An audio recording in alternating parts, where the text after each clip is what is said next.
During the period that we were here in Fayette County, uh, things were really blowing up in Selma.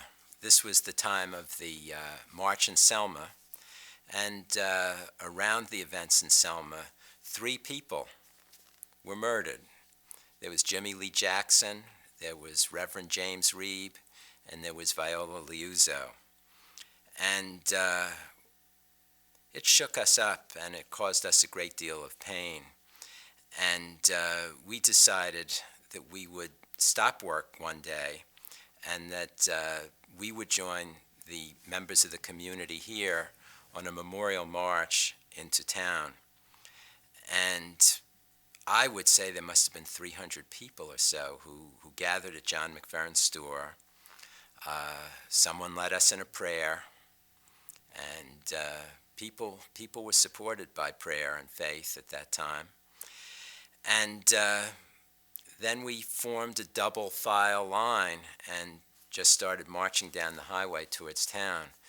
And because we could only be 2 abreast, it was a very long line. I don't know how long it went, but several hundred yards. And cars drove by very slowly, looking at us. They were all very interested. But there might have been some catcalls and stuff, but there were no incidents. The whole thing went without incident. We got into town. We gathered around the courthouse.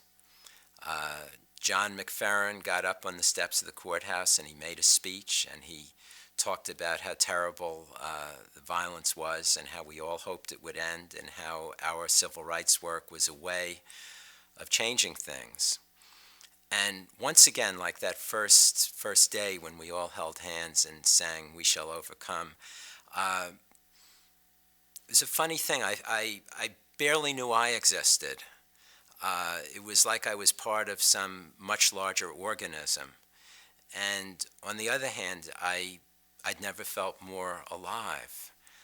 It was a wonderful feeling, and it was a sad occasion, but there we were, letting people know that we weren't going to put up with it.